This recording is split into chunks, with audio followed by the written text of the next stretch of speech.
25 minutes or so, as Dr. Srnivasa Kumar, the chair, just introduced, I'll be trying to talk about ocean observations, information, and advisory services. And I represent the Indian National Center for Ocean Information Services, which is an autonomous institute. Most of you know about the institute, and this is under the Ministry of Earth Sciences. So just to start the story, I mean, why are oceans important? All of us know oceans are important. It gives us the air we breathe. The oceans are the flywheel of weather and climate, and they are helpful. They're useful, most useful for transportation or blue economy, food, medicine, and several uses.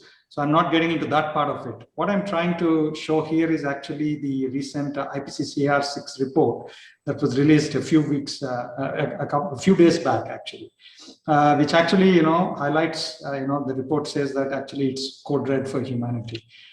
So there was a very strong kind of words which actually we should all, as ocean scientists, take important note of.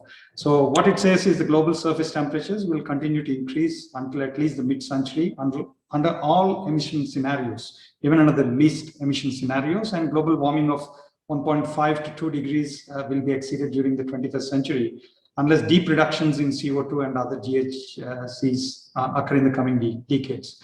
And what does it have to do with the oceans? Now, that actually includes, says that there will be more climate extremes, both from the perspective of, say, frequent land and marine heat waves. We have heard our former secretary, Dr. Rajivan, talking about this early this morning during the opening remarks. So this is something we all have to be prepared for. Climate extremes, starting from which may lead to extreme flooding, extreme temperatures, all which we are seeing in the world today. And again, for the oceans, it also means that the sea level rise, it's going to be 0.28 to 0.55 under low emission scenario, 0.63 to 1 meter under the high emission scenario. It actually has uncertainty, in certain uncertainty of ice melting processes, it could even be 2 meters by 2100. So, I mean, we have to study the oceans, we have to observe the oceans, we have to understand the oceans, we have to model the oceans much better. Now, what are the scientific drivers when you talk about it from an Indian Ocean perspective? So the Indian Ocean has about 50 nations around, 1.5 billion population, and all are we are seeing rapid growth in blue economies, and there are lots of opportunities to exploit the ocean resources, and there's a need for provision of services. I'll come to that services in a little bit. And then, of course, we all know that, agrarian economies, which are dependent heavily on monsoons. Marine fisheries is a major, subsistence kind of fishing in all these countries, and of course, also commercial exploitation. And the coastal populations are very vulnerable to extreme weather events, inundation caused by oceanogenic hazards. There are several science drivers again. So here I'm actually quoting from the, from the INDUS, which is called the Roadmap for Sustained Observations of the Indian Ocean. I list some of our others there, our own Indian colleagues. We have Ravi, Dr. Ravi, Roxy, and then there are other colleagues who are involved in generating this report. It's the second INDUS report, which also talks about the science drivers for ocean observations. So which is actually the oxygen minimum zones in the Indian Ocean, the Indian Ocean dipole, MJO, the monsoon interseasonal oscillation, cyclogenesis, so on and so forth. So we need to study the oceans, and then there are also operational drivers. We need to forecast the oceans, starting right from sub-seasonal to seasonal forecasting, and which also involves improvement of surface fluxes, the forcing fields for atmosphere models, ocean models, and these assimilation systems. So there is an observing plan for the entire Indian Ocean. India is a very integral part of these observing net plan for the Indian Ocean region, because there is a global ocean observing system strategy of the IOC, Intergovernmental Oceanography Commission of UNESCO, which actually specifies certain strategy that we need to, where we need to be by 2030. So it talks about a global design, because ocean observation is not something that an individual country or a few countries can do. It has to be a global design, regional implementation for the entire Indian Ocean, because there are problems which are commonly impacting the entire region as a whole. And then the contributions come from the nations, and India contributes in a big way to these ocean observations, which actually prescribe certain ecosystem, essential ocean variables to be measured, both physics, biogeochemistry, biology, and ecosystems. So what you're seeing on the left middle panel is actually a design for the next 10 years. Where do you want to put your floats, moorings, tide gauges, so on and so forth, so that we'll be able to meet these societal and operational and science drivers. So having said that, as a background, I'll get into what INCOIS does and what India does in terms of ocean observations, information, and advisory services. As a societal benefit that we provide, we actually address the fishing community, coastal states, the navies, coast guards, IMD, the hydrographic officers, ports and harbors, offshore and shipping industry, research institutions, and academia. So to these users, we provide different kinds of services, which are ecosystem related, say, for example, fisheries, which are useful for fishermen, coral reef alerts, etc., so on and so forth, ocean state forecasts. Then there are also disaster related services, like, for example, tsunami early warning, storm surge early warning, high wave alert, search and rescue, etc., and coastal geospatial services, like coastal, our coast being getting more vulnerable.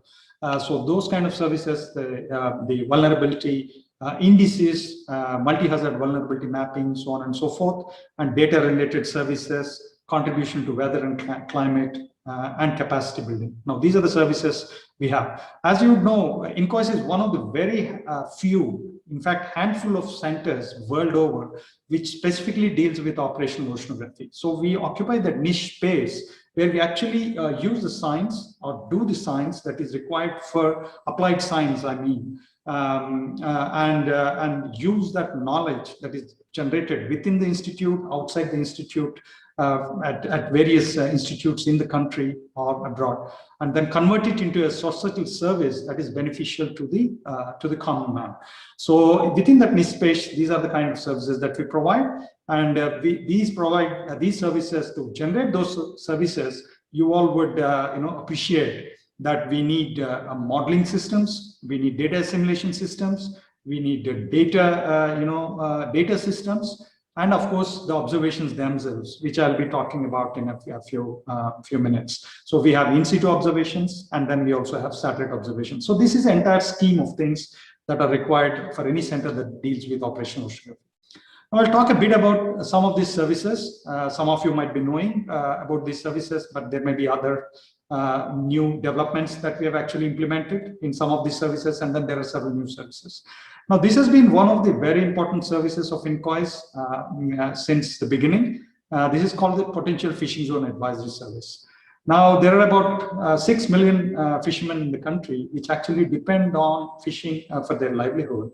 And they need some kind of advisory that can tell them where they can go and do fishing so that the economics of their operations is much better. I mean, fishermen have been fishing for generations, actually. So they have traditional knowledge on where to go and fish. But then with the changing environment, the fishing grounds are always shifting. And there should be if there is a scientific method by which we can guide fishermen in a better way, then that's actually very useful for them. And that's exactly what we do in Potential Fishing Zone Advisory Service. So we actually analyze data from satellites, our own Indian satellite, OceanSat-2, which actually gives us chlorophyll, and then which actually is a proxy to the food availability for fish.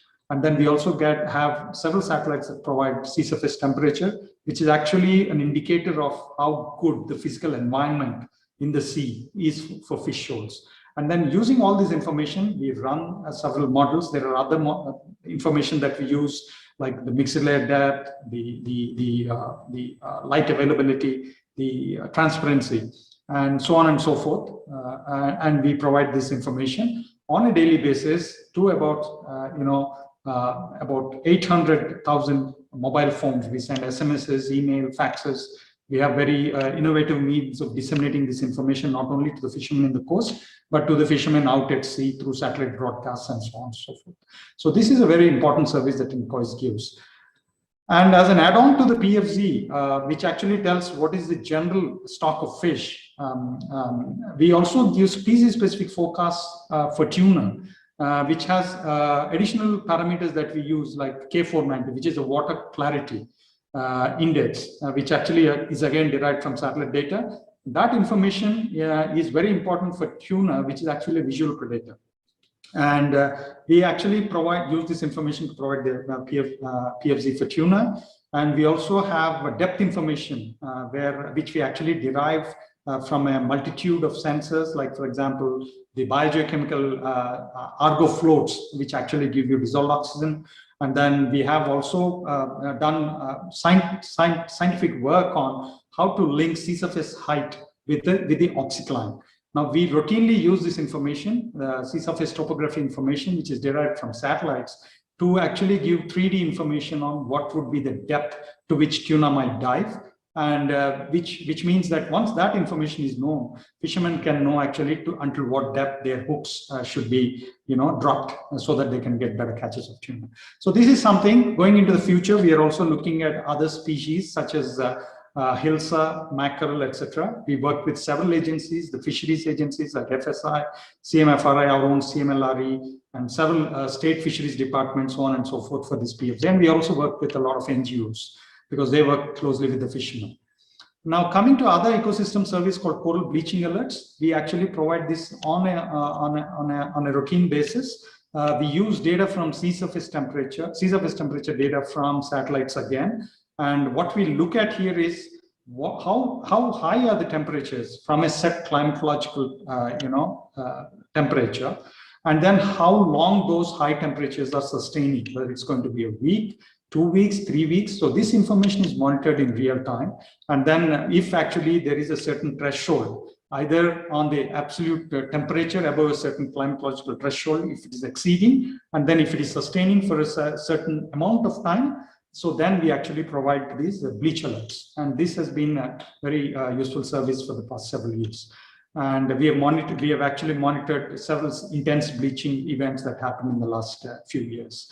And the other one is algal bloom information service, which we started last year, where we use data from, again, chlorophyll data from ocean color satellites, sea surface temperature data, etc. And then we generate. We've built several parameters, and based on how actually the thresholds map, we actually can generate bloom indices. And we can say that, okay, there is a bloom that is possible at these particular locations. Right now, North Arabian Sea, Kochi, Gulf of Mannar, Gopalpur. These are the 4 sectors for which we provide this algal bloom information. Now, we also have, ocean forecast information. Now, it's not only important, say, for example, for us to tell fishermen, now you can go and fish here, but we also need to tell them how safe is it for them to go and fish in those locations. And for this, we have a very good service called Ocean State Forecast Service, where about 45 user-specified products are designed, not only for fishermen, for Navy, Coast Guards, ports and harbors, etc. In a nutshell, what this we run a host of models at INCOIS, numerical models, both ocean general circulation models, wave models, tide models, etc., which actually tell us what would be the sea conditions for the next 5 days. So we can get this information for 5 days in advance. Of course, there are also parameters that we actually forecast 1 week in advance. So there could be, wave height and direction, swell height and direction, current speed and direction, so on and so forth. So this information is given to, we give specific products such as forecast along ship routes, and we also expand this forecast to other neighboring countries in the Indian Ocean region. Sorry. So we give it to about 6 countries in the Indian Ocean region, and there are several formats through which we give this information. Now, this is an example of some of these products that we generated during the recent cyclone Tauktae. For example, what you're seeing on the left panel, the animation, is actually the wave heights that were forecast during this Tauktae as this cyclone moved from south to north in the Arabian Sea, how the wave heights exceeded, what we would normally observe. So we have forecast waves of about 4 meter to 5 meter, and this information was provided along with the IMD cyclone forecast information as joint information to several stakeholders. Several hundred thousands of SMS messages were sent to several users. And then the important thing is we have wave buoys that are deployed. I'll talk about it a bit more later. But then we have a network of 16 wave rider buoys deployed all along the coastline, both west coast, east coast, and islands of the country, which are monitoring these waves in real time. And then we give this information on our website saying that, okay, this is a forecast that has been given, and this automatically the wave information, observed information, gets plotted onto the website so that the users know how good or bad a forecast is actually, and then they can take evasive actions. So we provide this information to, so this is one of the real video that have been shared by our project partners in the University of Kerala. As the event was happening, how the waves that were high waves that were forecasted actually inundated the coastal areas, and then we could actually observe this information on our wave rider buoys, which are deployed offshore. So this is actually an example.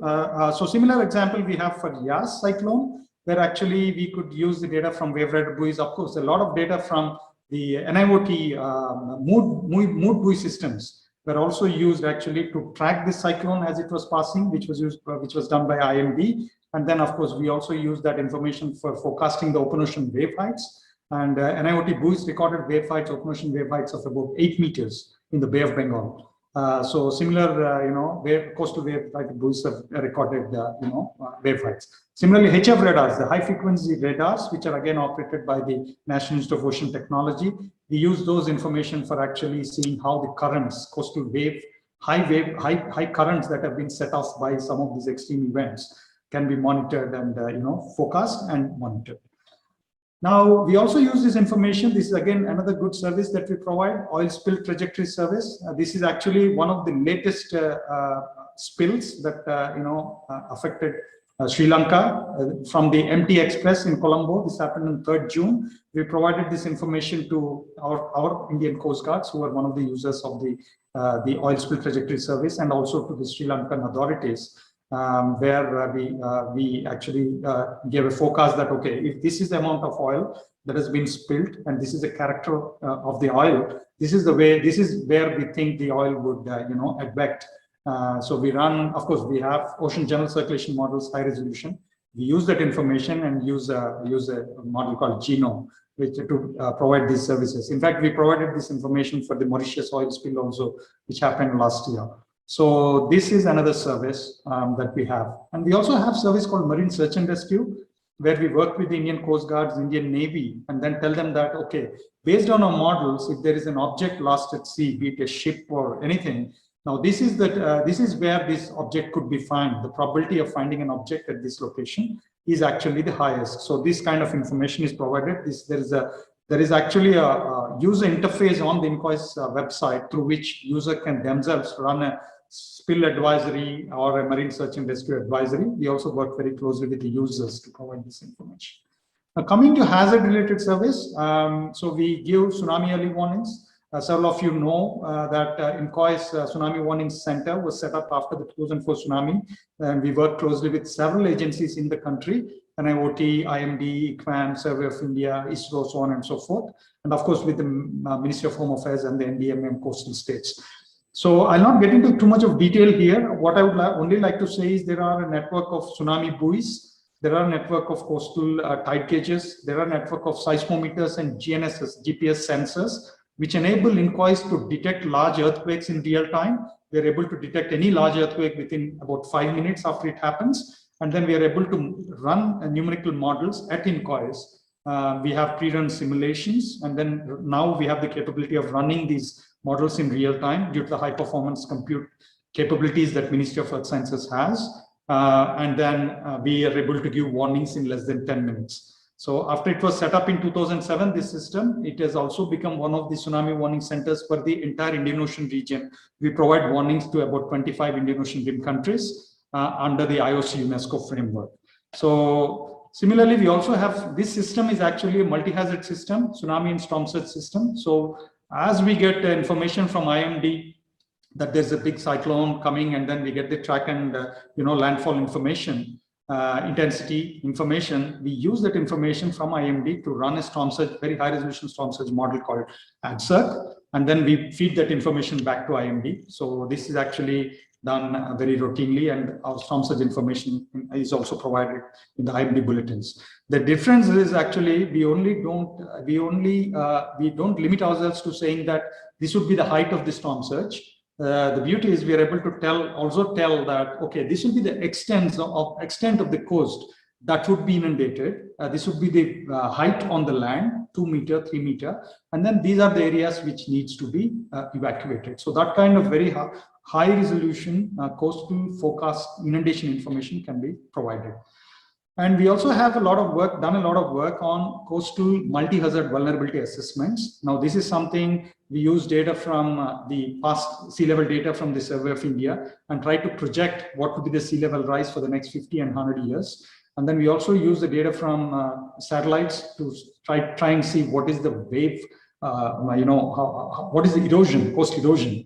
And these, height and the horizontal impact due to erosion are actually, we make a union of both that information and say that, okay, this might be the area that could be impacted in the next 50 years or 100 years due to, sea level rise or erosion, etc.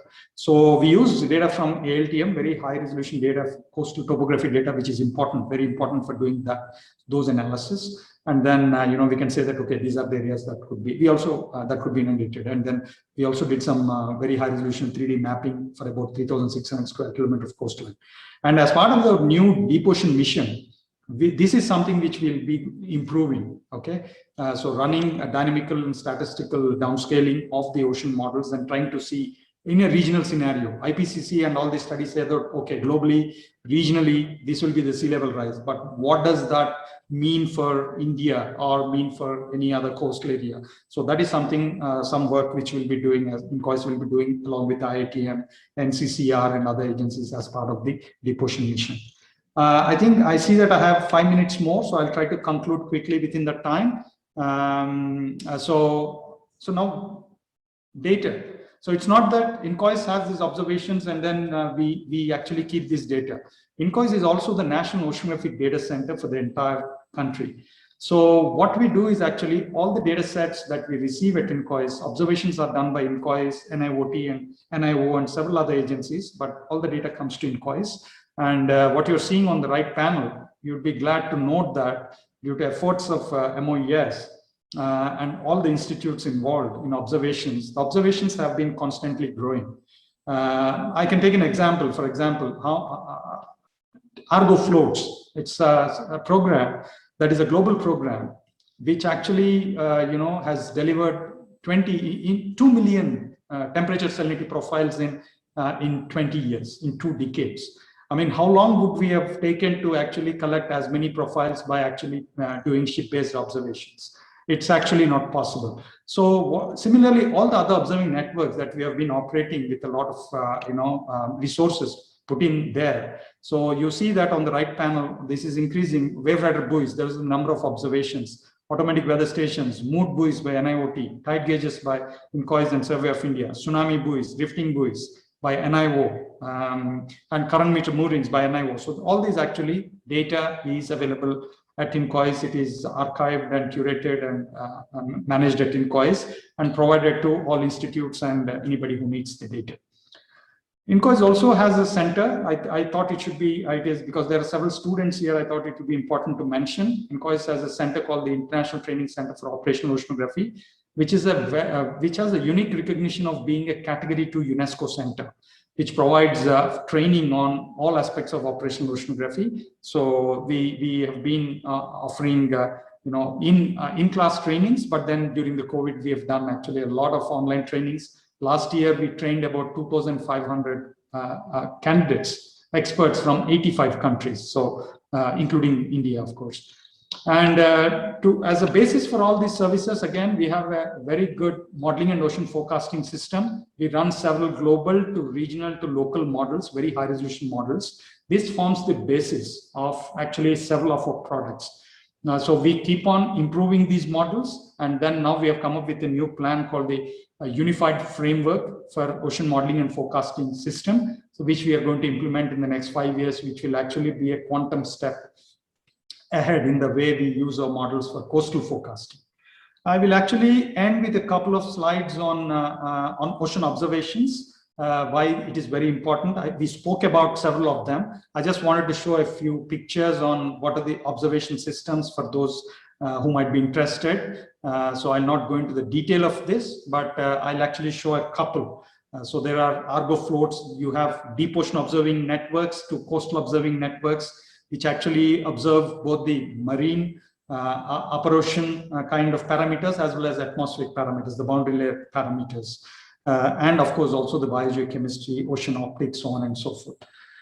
So Argo floats, several of you might know about it already. And I mentioned also just before that, it has delivered several profiles. Now, where we are going with respect to Argo floats in the future. Now, future Argo program is going to look at deep Argo. So far, the Argo floats have been going until 2 kilometer water depth. Now, the deep Argo will go until 5 kilometer water depth, which is important for monitoring the climate. You know, how the temperature salinity is changing at those deeper depths. And of course, we are going to, Argo floats are now being equipped with biogeochemical sensors. Now, we have done very well in physical kind of or atmospheric kind of, observations, but we have not done as much for the biogeochemical observations. Now, that's where the entire world is going. And even India, we are doing, along with all our other institutes and agencies, that's an area where there will be a lot of focus on automated biogeochemical observations. Now, Argo floats are coming with, biogeochemical, sensors, pH, oxygen, etc. So that's something, backscatter, nitrate, so on and so forth. That's where we are going. Now, another new observation that we have started is called gliders. Now, these are, a quantum change or what the Argo can do. Argo can do vertical profiles, whereas gliders can be actually programmed to, go over long distances. They can do what the Argo float does, and then also they can, go horizontally over thousands of kilometers and then collect data that you want. You can actually have several, sensor payloads on these gliders. INCOIS has recently deployed 2 gliders, the first glider missions as part of the deep ocean mission again. We have deployed, glider missions in the Bay of Bengal, 2 glider missions in the Bay of Bengal between February and May. And I'm aware, NIOT, NIO, there are all these agencies, we are all, involved in glider missions. Very important observation again, flux mooring. This also is a very important observation to actually, which will help us in, defining the bulk flux algorithms that currently we are using in our models. So we have run this flux mooring for about 1 year in the Bay of Bengal, 1.5 years last year. We are planning to move this to the Arabian Sea. So, and then very important observations again are coastal water quality buoy networks, which NCCR and INCOIS are going to do. Entire coastal water quality monitoring. I think that's somewhere where we want to go. We talk about pollution. We talk about our capability to enhance our water quality observations. Now, this is something which is very important, which we are going to do in the next few years. I think I spoke about this, all the details, all the ICT means that we have to disseminate this information. So we do all that. And there are several studies which talk about the benefits of ocean observations, services, etc. I'll not get into the detail of that. So as compared to the money that we invest, the kind of return that we get, both tangible and intangible benefits, are multifold actually. They are, of orders of magnitude high than what we invest. I think we need to continue to invest in our ocean observations, ocean services, etc. And then it actually gives immense benefit to the society. They save lives and they save the environment. Like, for example, by using PFZ, there are studies which show that fishermen spend less time in this sea, less diesel, which means less diesel. So there are several studies done by independent agencies, CMFRI, etc., so on and so forth. Last slide. Going forward, now we are talking about India as it's coming up. MoES is the nodal agency along with several other ministries. We talk about the blue economy policy, and then we talk about the deep ocean mission, which is going to be launched very soon. And then a complementary big initiative worldwide is actually called the Ocean Decade, which actually was launched in 2021, which will go until 2030, where actually we are going to, address, those important urgent steps that we need to, reclaim our oceans, sustain our oceans, and then come up with a clean, productive, predicted, safe, accessible, and inspiring ocean. So I think we all should be engaged in these, both national and international initiatives. Yeah, thank you for your kind listening.